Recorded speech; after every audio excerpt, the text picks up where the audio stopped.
Hi, WFMers out there. I'm your host, Irina Mateva, and this is WFM Unfiltered, a podcast by Right WFM, the place where we share the truth about workforce management. So get comfortable Hello, and everyone, and listen welcome to closely. another episode of WFM Unfiltered, a podcast by Right WFM. I'm your host, Irina, now Holot, and I'm an amazing guest today, and she's an absolute powerhouse, and I cannot wait for her to share everything that she has prepared for us today. Before I do that, actually, I forgot to ask you, Loz, where are you based? I'm based in Portsmouth, Okay, South Coast. Sunny, kind of. Okay, so today we're off to Portsmouth. And as you can already heard, my guest is Loz. You have probably seen a lot of her content in LinkedIn. She's sharing a lot of stuff that she has also done together with the forum. And having that said, how are you doing today? Yeah, very, very well. Thank you. Excited to be here with you. Likewise, and I've been waiting for that recording for a long time. We had to reschedule due to me being absent, but thank you so much for making the time today. And before we kick off with our topic, which I'm very excited about, would you mind sharing a little bit more about yourself? Yeah, of course. So, as I've already been introduced, I'm Loz. I've worked in planning for the last 8 years or so. Um, Similar journey, I guess, to most people who find themselves in planning. Started on the functions, and then found myself in a role in the real-time space as an analyst. And then really, really ended up enjoying it with Southern Electrics, and grown myself professionally. Moved into like the forecasting space, scheduling space. Wanted a little bit more out of it. Moved into senior analyst roles and then like a real time manager role. Um, Expanded the business into being taken over by OVO. Jumped into a new challenge then, like mid COVID. Changed WFM platforms. Went to more channels. And managed to like create a team that were brand new real time analysts, got them elevated, got their skill level up. And then I find myself here 2.5 years later after that journey with the energy sector in fintech banking. So I work for Monzo Bank now as a tactical planning manager and look after the full scheduling, reoptimization, real time management space, which is where I've spent the last few years. Lots of changes, lots of restructure, trying to get WFM into a best practice award-winning state. And I'm absolutely sure you're getting there. And maybe to share a little bit more about how we got connected is actually I was attending one of the sessions in the forum and you were doing presentation about what you were able to achieve with the workforce management tool that you were implementing back at the time. And I was so impressed because you were, I'm getting goosebumps because you were talking not only about technical aspects and difficulties and the journey itself, but you were talking quite a lot about the change management. And I'm always saying that's the most important step. Everything that you do, whether it's a WFM to a new process, a new structure, it requires a change. And if you don't manage it correctly, you'll crash down and burn. So ever since that first presentation that I saw from you, I started following you and reading about your content and getting to see you in different events. And I'm very excited about everything that you're doing. And I think we need more people in the space like you who are making WFM fancy, triggering the interest of everyone into WFM. Yeah, I like that. That's the tagline, right? Make WFM fancy again. You know what? Let's do that. Actually, I'm gonna use that for the headline for this episode. But let's get to our topic for today. And you mentioned something offline to me about imposter syndrome, and this is something that I definitely can relate to because I never got to official training to WFM, and even after years of working in every single operational role, I became a consultant and I was convinced I don't know anything just because I wasn't formally trained. So after years in the field without having proper or formal training, people often think like they don't know much. Even though you develop yourself all of the mechanisms and the tools and you can reply to every single question and you can have strategies in place, you end up feeling like you're almost not good enough. And this is something that I have been carrying with me throughout my WFM career. And that's why it really sparked my interest when you mentioned it. So, can you please share your view on this topic? Yeah, so I guess it's always kind of been an underlying problem for, I guess, me personally, but I've seen it in other people as well. People that I've worked with, people that I aspire to be like, are still being affected by imposter syndrome. And I did a bit of research on it a while back.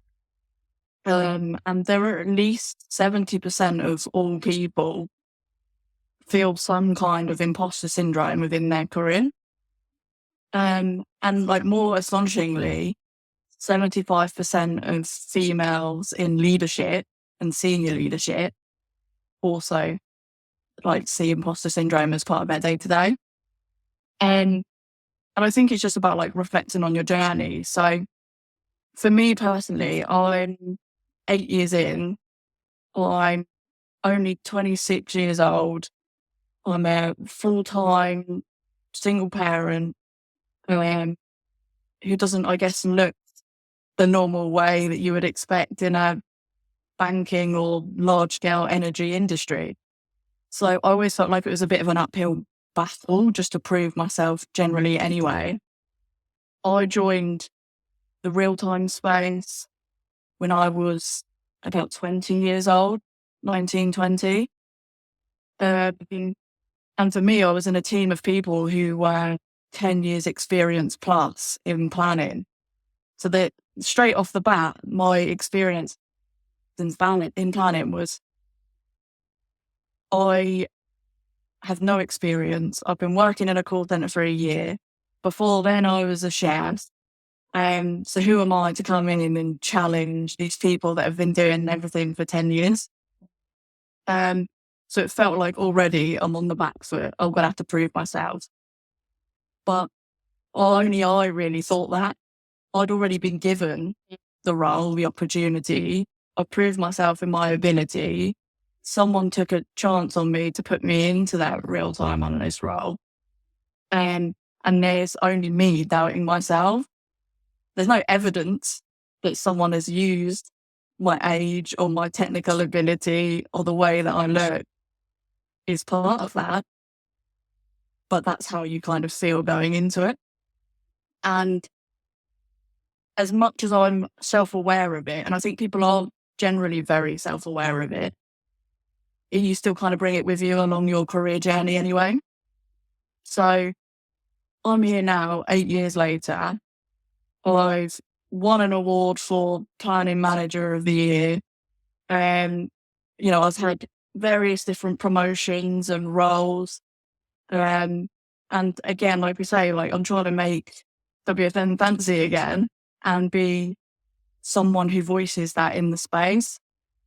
But I still don't feel like I'm qualified enough to have some of those conversations around technical ability and planning and all of that kind of stuff. But it's just being able to use the tools that you've got to tell yourself that you are good enough and that you are in this role for a reason and lean on some other like-minded people.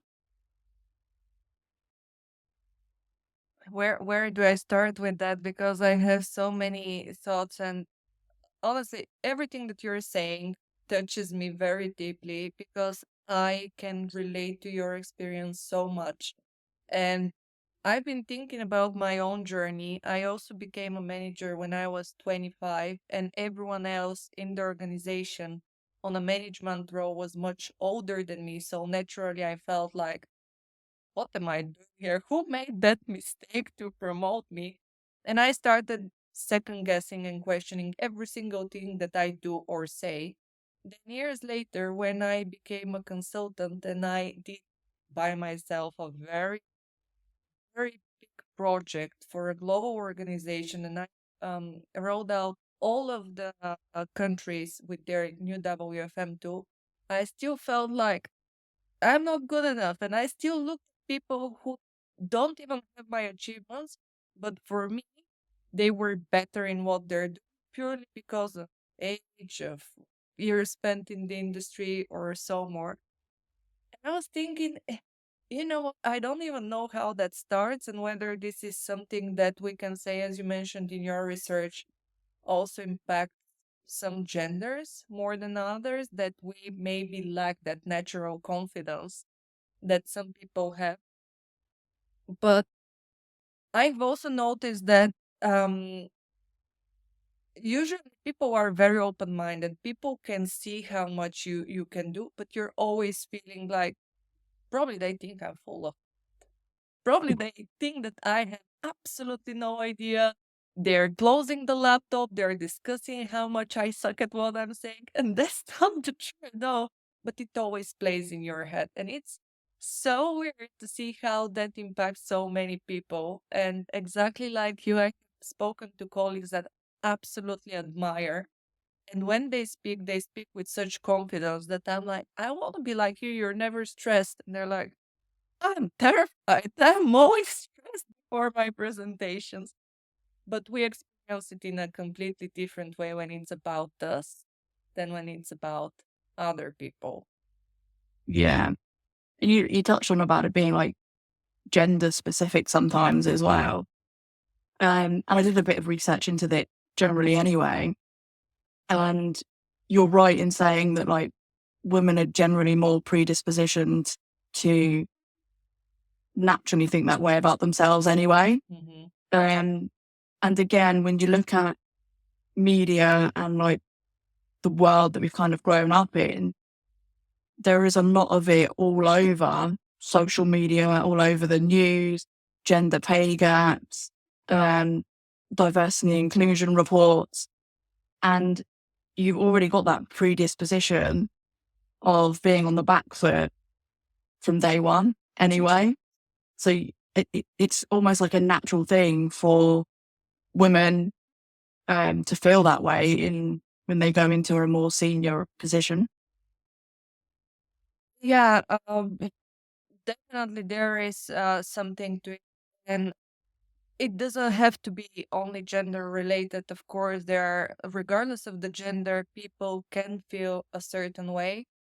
I think specifically for all the people that I have worked with, I tend to see that women are much more lacking that kind of confidence in themselves. And one more thing that I'm trying to achieve, I'm a huge supporter of making female empowered in our field, because I don't know what's your experience, but I still see it as primarily male dominated field. And I have been in so many situations where um I'm attending a call or a presentation or something, and I'm completely ignored or disregarded because I'm not expected to know technical stuff. I'm not expected to be on the same level. And somehow I feel like we need to do a little bit more to showcase that we're not worse, we don't know less, maybe know even more. It shouldn't be a gender related type of a role. It should be skills related type of a role. So have you ever been through that journey of just being the female in the classroom that don't know enough? Yeah, definitely. And I think like, even if you look at like things outside of like the workplace, and I think this is an example quite a few people can probably relate to. 2 years ago, I was buying a new car with my partner at the time. And I was buying the car. It was in my name. I was handing over the money. I was signing the document. Whose hand did they shake at the end of the deal? Who did they talk to the whole time around when the car's going to be ready and when you come and pick it up? It was his hand that they were shaking, him that he was directing the questions to. So it's very similar when you bring that back into the workplace. You're sat in a meeting and take hierarchy like out of the equation. If you're the most skilled person that they've invited to be there, but you've got someone else from a different space who has an opinion, I naturally would override that. And I'm like, hello, I'm here. I'm the person with the skills and the knowledge that you've asked me, you've invited me to be here. Listen to my opinion. And we can collaborate on it together. Not saying that that person doesn't have good value add, but it's just naturally the default setting to talk to either the man in the room or naturally the most senior person in the room as well. It doesn't necessarily just have to be the man in the room. But that's where the boundary between like skills and technical ability gets blurred a little bit, because you're looking at hierarchy, or you're having even if it's just an unconscious bias in your head that you naturally default to someone else, you're not using the person that is holding the most knowledge about the subject that you've asked them to talk about. And I think this is a very important point that you're raising. We're not even saying that somebody does that on purpose or they're disrespecting you. It's just that unconscious bias. And I mean, I'm gonna state that again and every single time. To that moment, WFM, especially, is still primarily male dominated field. If I look at all of the companies that I have worked in, from consultants' perspective, probably the men are like 90%, maybe even more, and the female are 10%. It's not because we don't have qualified women, but it is just as is. So I'm hoping that now that we're starting to speak more openly and find our voices, things will start shifting. And that's why every single time when I see you and people like you raising their opinion and fighting basically for WFM as a job role, I'm getting so excited because I know the impact that will have on others and how it will boost their confidence. So Yeah, and I think it's really important. You see a lot of push in similar industries around female engineers and females in data and females in science, etc. And I don't think many people see contact centers or planning as a skill, an ability, a career sometimes either. So I think it's really important to share that this is a career, and I want to get people who are coming fresh out of school, out of university, to see that as an option and aren't just siloed to specifically engineering, data, science roles, because that's where we say we need more female diversity. Yeah. And I guess it's like taking a look at it as well. A lot of what I talk about on LinkedIn is around being a parent. Because I think you could probably ask many mothers and parents, to be fair, dads as well. It's not just limited to females, imposter syndrome. But you look at your career before you have a child. And I'm not saying imposter syndrome isn't there at that point, because it was for me and it probably is for others. But you have that child and you already think, well, if I'm going to have to take a day off for childcare, what are people going to think of me? What is my senior director, who's a man, who has no kids? How is he ever going to possibly understand and empathise with the situation if my child is poorly, or she's walking in on a meeting and needs me to go and grab a snack for her and that kind of stuff? So it's I guess imposter syndrome comes in waves as well. And how you manage through those peaks and troughs, and how you like overcome that at the same time.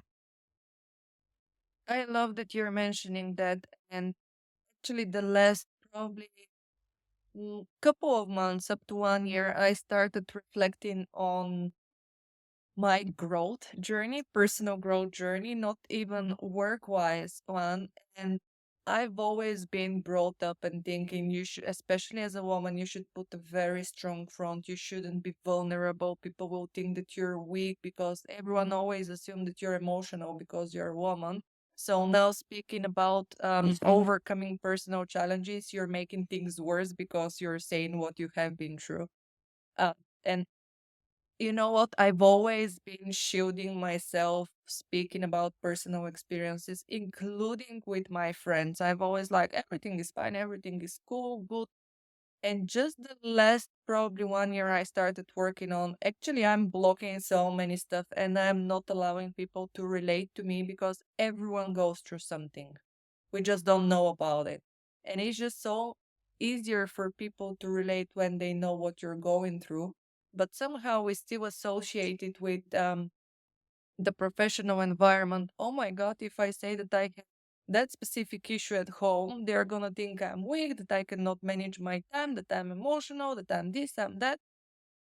And I think this is something that we definitely need to be better. And as a society, we need to have more understanding how basically um, not allowing people to express themselves and what's going on with them, it will impact them. It will impact their job in one way or another. You just wouldn't know what is the root cause of that impact.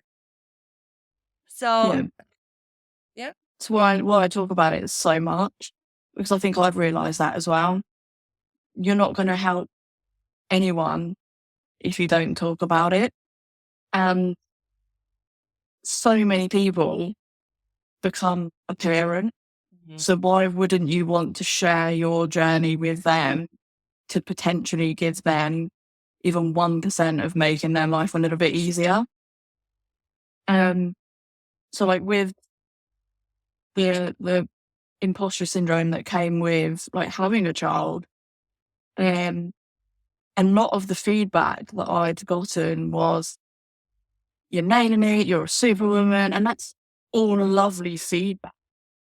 But some of the best feedback I've had, yeah, he'll know who it is if he watches this, that I've ever heard was, I'd love to say Loz makes it look easy, managing quite a high demand job on her own with, my now 5-year-old. But actually she doesn't. She is very open and honest to say how difficult it is. And they much prefer how real that is rather than sugarcoating it and saying, I'm nailing this, I can do everything, because I can't. It's much conversations with Instagram, and actually, the more you're sugarcoating it and faking it, worse you're making people feel because they think, okay, maybe I'm lacking something, maybe I'm unlucky, maybe I just can't do it, maybe I'm not good enough.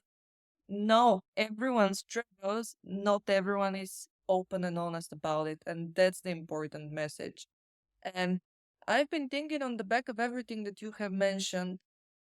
I have made a survey a couple of years ago about WFM people being introverted or extroverted, knowing that we all have different percentages of both. But what's your opinion? Is it more on the introverted side, WFM people, or the extroverted? I think extroverted, but it depends where you're sat, I think. Okay. Give I me your think, opinion on this. I think real-time analyst, real-time management in general, extroverts, Mhm. cat planning, scheduling, strategic, introverts. But I think it's a really good mix because that just plays to the skills that are needed in each space anyway. You've got the stakeholder being on the front line, real-time element of it. You can't do that if you're sat behind data, head down, and you need to make those really crucial relationships to get the buy-ins with stakeholders. Yes, you can have a bit of both. But I do find that is more of a skill that you see in the real-time space or in the leadership space, obviously. And you've got the introverted side where that skill isn't needed as much in the capacity, the scheduling, reforecasting space. because you do need to sit there and have the data skills, sit there, head down for a good few hours at a time. You don't necessarily need to be on the front line of it all the time and necessarily need the buy-in a lot of the time. But a lot of problems that planning face is that we're tailored too much in our own areas, or the natural go-to is just real time and the workload is far too high for just that space because of that natural separation in personality. So this is why I think real time is a good starting point for someone in planning, so that they can bring their extroverted nature to the strategic space, so that they can then progress on themselves, learn a new skill, and also enhance that skill that's already there in that space. I'm very curious about this one. First of all, because I completely agree that when we're looking at the roles in separation, real time mostly are extroverted and should be. Otherwise, if you can't communicate with the different stakeholders, it's gonna be difficult for yourself. You're gonna end up presenting your job. Overall, it does seem for me like we're more WFM in general on the introverted side as a whole, if we look at the whole cycle. But I was wondering whether if we're looking at a lot of people, whether in capacity planning, scheduling, and what have you, are more on the introverted side, whether that kind of further enhances that kind of imposter syndrome because you end up sheltering yourself and everything kind of getting out of proportion in your head.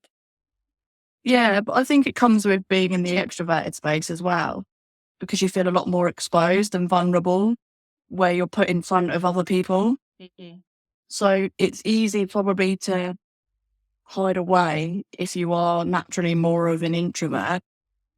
But if you are thrown into something, having to join meetings with people much more senior than you, you've got messages coming like left, right, and centre, you're exposed much, much more as someone who's naturally an extrovert anyway.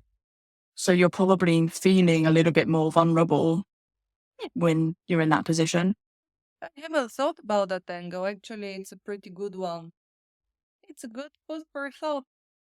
Okay, so taking that kind of a topic into consideration, what kind of tips and tricks we can give to people? How can we ease the journey for everyone, especially new people that are just now starting to go into their WFM journey?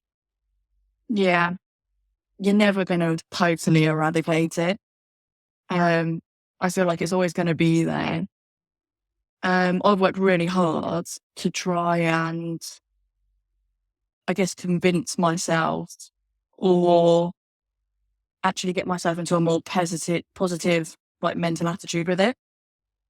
So a lot of the tips that I've been working with is regularly kind of saying, these are my achievements.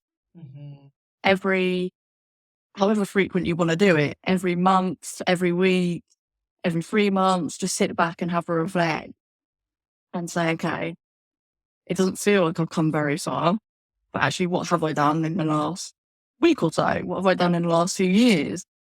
And begin noting them down, writing them down, almost having them as like affirmations, I suppose.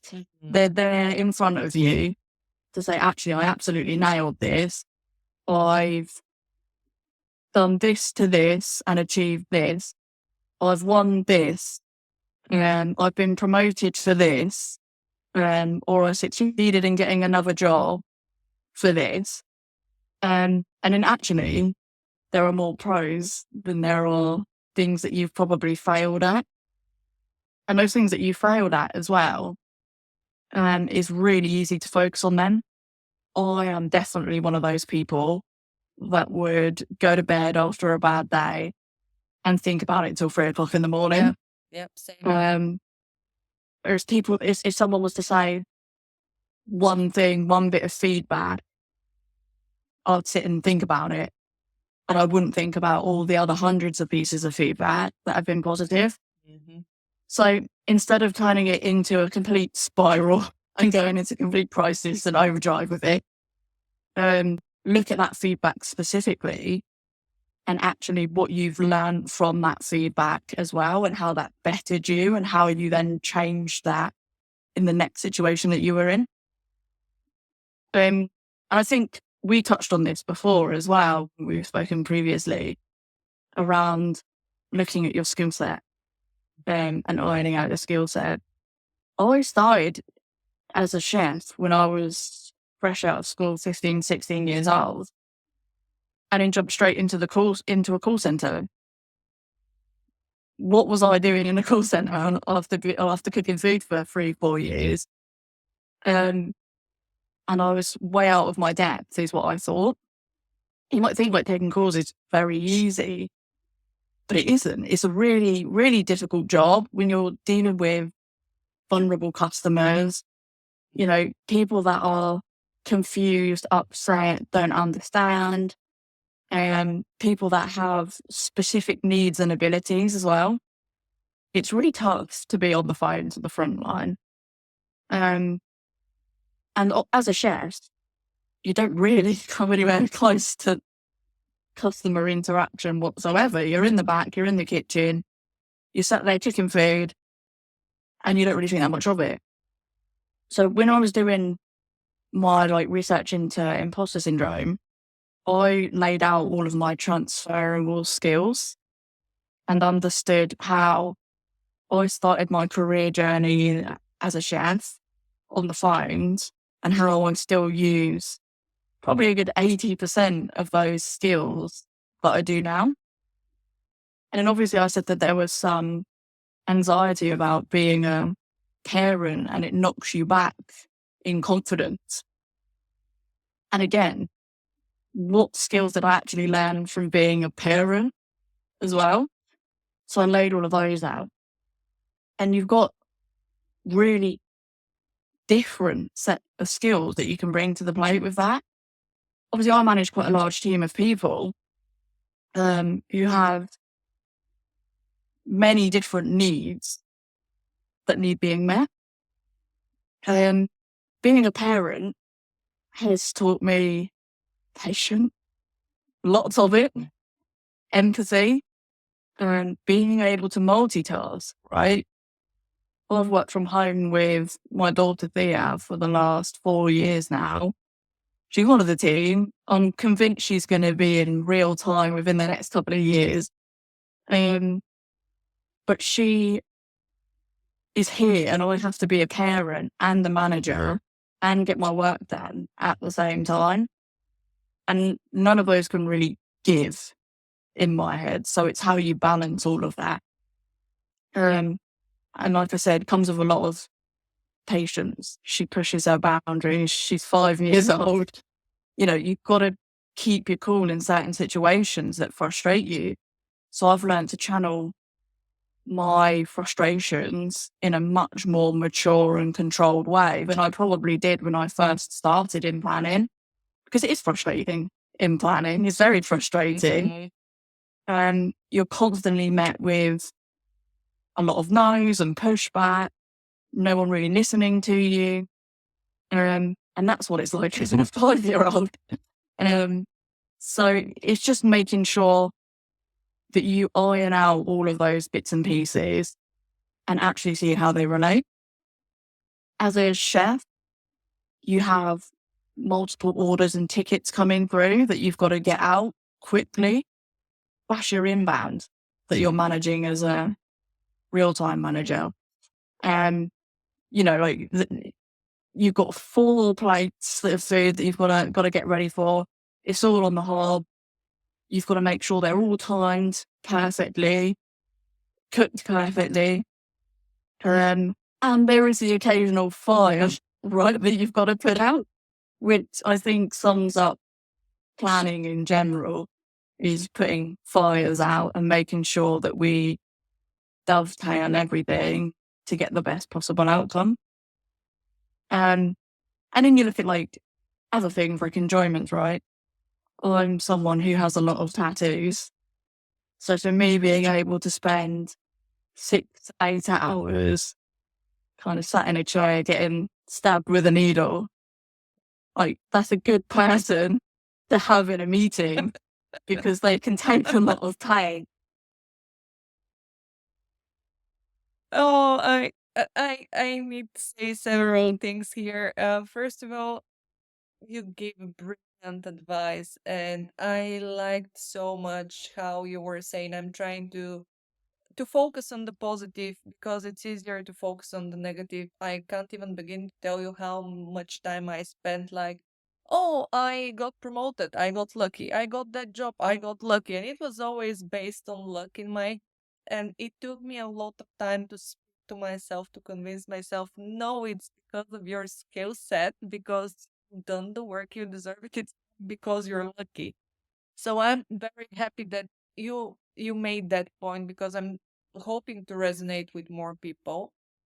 The other thing that it impressed me on our first meeting, it impresses me now even more, is you show such a level of maturity and you're able to relate to all of these roles that either you used to have, either you now have, and to translate them and what skills you need to get from them and apply them into their job. And I think if people start thinking about it in this way, they will already see how much of background preparation they have for certain roles. I'm honestly so proud of you and of everything that you have achieved and how much you're pushing through and the depth and, as I mentioned, your maturity of thinking about this stuff and also being able to translate them to others and make them relatable. So please continue be you. But before I let you go, we're not done yet. You have to tell me about your success with your real-time teams. How this is one thing that most companies is always a struggle. They struggle meeting their service level, their targets, their organization, managing stakeholders. So please tell me how to make it happen. I don't think I have like the secret ingredient for it. It's still a challenge, I guess, every day. Like planning's an evolution. So what you do even last week might not even be required this week. So again, it loops it all back to the navigating the change element of it that we were talking about at the beginning. And it's just being able to react to that change in the most positive way through drive, through energy, through enthusiasm. And I think that takes you at least half of the way, just keeping that engagement, that motivation out. There's been a lot of change the last few years. I've been through numerous restructures in multiple companies, and COVID, starting new businesses, company takeovers, manager changes, team changes. And like through that, the constant similarity has always been, if I'm the leader through this space, how do I approach it with the most positive attitude to make sure that everyone on that journey with me is invested and bought into it as well? And it's hard. It's hard to stay motivated. If you've changed your goals and your team 10 times in the last year, it's hard to keep that trust within the space. Like, how do you do that? But I think like I've come a long way and probably learned from many a mistake of how not to do things. I've probably got a decent idea of how to try and approach something, either in a different way that I've not tried before, or in a way that I've realised has worked as well. And recent challenges that I guess I'm really proud of have been more around the people element side of things. I've had a couple of teams now where there has been no historical planning experience. The people that I have are straight from the call center, potentially haven't even worked in another call center previously before. And how do I make them invested in planning, excited about planning, and elevate themselves as analysts or even future leaders in the space? And so it's been really enjoyable seeing the best in people come out as part of that, being able to coach them, mentor them, develop them into some pretty good shining examples of what a great analyst, schedule analyst, tactical planner, real-time analyst that they can be. So I see it as it's not really my success, it's like our success between all of us. I'm not successful unless my entire team is successful. I don't know what to say. This is the definition of a perfect leader, to understand that you are there to make your team better and to basically give them the right environment to thrive and do the best that they can do and the best that they can be. So thank you so much for all of that advice. The last thing that I want to ask you for your general opinion. I'm talking to a lot of people that reach out to me on LinkedIn and they say, I'm feeling insecure of posting. What if people think I'm stupid or I don't know my stuff? What do you say? Do we have to encourage people to be a little bit more vulnerable or rather protect themselves and just lurk in the shadows? Yeah, I wholeheartedly think being vulnerable. Consider obviously what you're saying, but you have a whole community of people that specifically for work, LinkedIn purposes, right? And you put it on any platform. But there are specific platforms for that kind of thing. And I don't think I would have grown as professionally as I have without the backing and support of the network that I have grown to love in planning, that I've met virtually, without their encouragement as part of it as well. I wouldn't be sat here today with you if I didn't take that leap and become vulnerable and put a lot of that out there for people to relate to. So I would actively encourage it as well. And it's not only just about sharing life experiences. Obviously, that's what I kind of do. A lot of what I do is around my role and how I balance that with being a parent. You don't have to talk about that kind of stuff. If you are struggling with certain things that you're not confident with or comfortable with within your role, within your skill set, no one is going to look at you for posting something to say, I don't really understand this, or can I just understand what other people are doing? Because you're not going to know all the answers. And then those people that respond are being lent onto their knowledge, and you're actually helping them at the same time build their confidence. So it works both ways. When you post, it's not just about what you gain from it, it's what other people gain from it as well.